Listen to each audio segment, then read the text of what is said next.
Assalamualaikum warahmatullahi wabarakatuh. Sambil jalan ke Bandung, saya ingin membahas tentang revisi Undang-Undang BUMN yang saya lihat masih ada upaya-upaya lagi tarik-menarik kepentingan dan pembelokan revisi tersebut. Kita tahu bahwa sebenarnya Presiden Prabowo memang sudah berniat mengembalikan posisi pengelolaan BUMN yang sebenarnya, yaitu dikelola oleh lembaga negara, bukan lembaga pemerintah. Kalau lembaga negara, maka bukan menteri. Itulah Pak Prabowo membentuk dulu Danantara yang awalnya memang tujuannya membubarkan Kementerian BUMN dan dikelola oleh lembaga negara, bukan lembaga pemerintah. Nah, saat pembahasan di DPR terjadi tarik menarik yang dilakukan oleh Erick Thohir, sehingga revisi undang-undang terus menjadi banci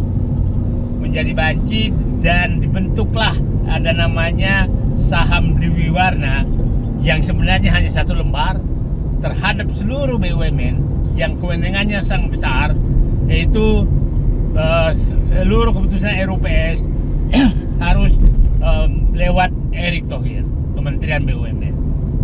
Nah, yang paling penting di sana adalah pengangkatan dan pemberhentian direksi dan komisaris, itu yang paling penting. Kemudian penentuan rencana kerja BUMN, artinya proyek-proyek yang akan dibangun oleh BUMN ini harus disetujui Erick Thohir. Dan saat itu Prabowo mengalah. Kita tahu yang selalu ditugaskan tanda kutip oleh Prabowo untuk menyelesaikan itu, ya kita tahu semua siapa. Nah, kita nggak tahu permainan apa yang terjadi, sehingga saat itu menjadi revisi undang-undang BUMN 2025, baru aja bulan Februari kalau saya atau Maret. Nah, menyadari itu banci, maka sekarang dilakukan lagi revisi undang-undang yang kedua, undang-undang BUMN yang kedua. Kita tahu ada 3 substansi yang dibahas sekarang, ya mungkin hanya 3 pasal. Satu adalah mengembalikan memasukkan keputusan MK tentang pelarangan wakil menteri menjadi komisaris BUMN. Yang kedua adalah membentuk melarang kemudian mengembalikan posisi pejabat BUMN menjadi pejabat negara yang sempat dihilangkan, diubah di revisi sebelumnya. Nah, yang ketiga adalah tentang pembentukan perubahan kementerian menjadi badan. Nah, di sini terjadi diupayakan dibelokkan lagi. Saya nggak tahu siapa yang belokkan. Saya minta publik menjaga ini karena sebenarnya mereka menyatakan bahwa menurunkan derajat lembaga pengelola BUMN dari kementerian menjadi badan. Padahal sebenarnya yang terjadi adalah menaikkan status lembaga pengelola BUMN dari kementerian yang sebagai lembaga pemerintah merubah menjadi badan pengelola yang adalah badan negara, bukan badan pemerintah. Ingat, di dalam badan itu ada 2 jenis di dalam pengelolaan negara. Ada badan yang sebagai pemilik negara, sebagai badan negara. Ada badan yang penyelenggara pemerintahan. Saya kasih contoh, badan-badan yang dianggap yang sebagai badan negara, badan pengelolaan negara itu Badan Pemeriksa Keuangan, Badan Biro Pusat Statistik, namanya biro loh ya, bukan badan. Bayangkan di bawah biro itu kalau di pemerintahan ya eselon 2. Nah, tapi kan dia milik negara. Polisi itu badan negara, tentara itu badan negara, kejaksaan badan negara, Mahkamah Agung itu badan negara. Nah, badan-badan yang pengelola pemerintah itu badan narkoba, POM itu badan negara, bukan badan pemerintah. Nah, itulah jadi sebenarnya yang terjadi adalah menaikkan status pengelolaan BUMN dari lembaga pemerintah menjadi lembaga negara dalam bentuk badan. Nah, saya paham mereka ini sekarang diisukan kembali bahwa seakan-akan badan itu harus ada dua. Danantara sebagai badan dan dibentuk badan baru. Itu adalah akal-akalan lagi oleh geng Solo oligarki dan Parcok agar masih tetap mengendalikan badan yang akan dibentuk. Padahal sebenarnya di undang-undang biasanya itu berbunyi tidak menyebutkan nama, hanya menyebutkan bahwa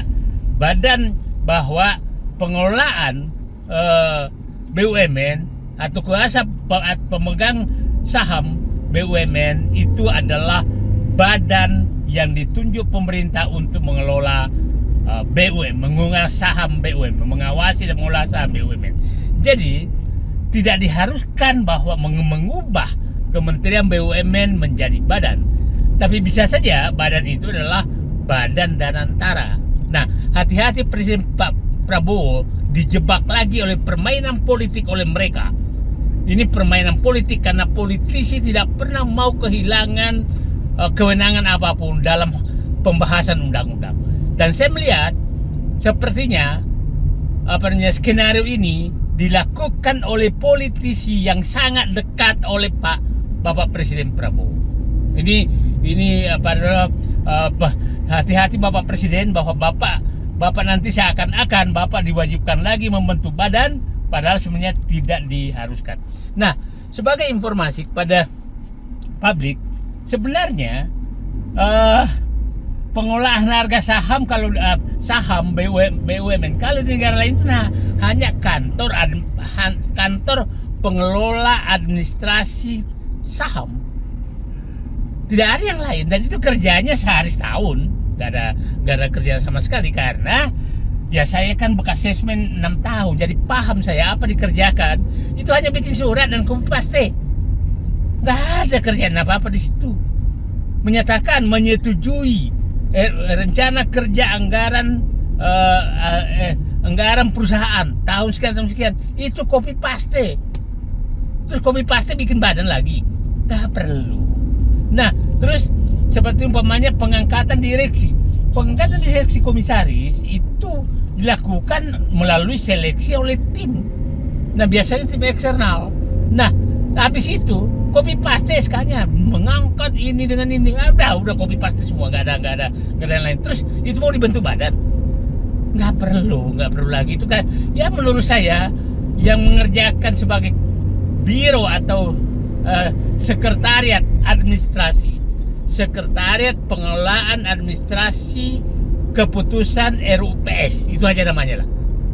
Nah, itu 5 orang aja di situ, nggak usah lebih gitu loh. Nah, jadi itulah saya pikir hati-hati terhadap jebakan kepentingan dalam revisi undang-undang BUMN yang sedang berlangsung di DPR.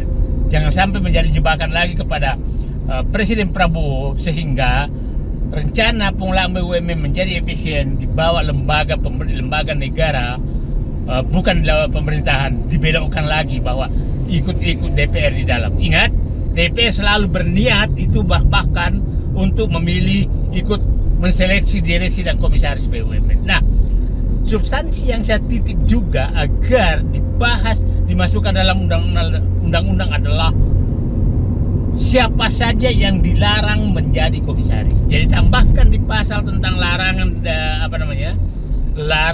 terhadap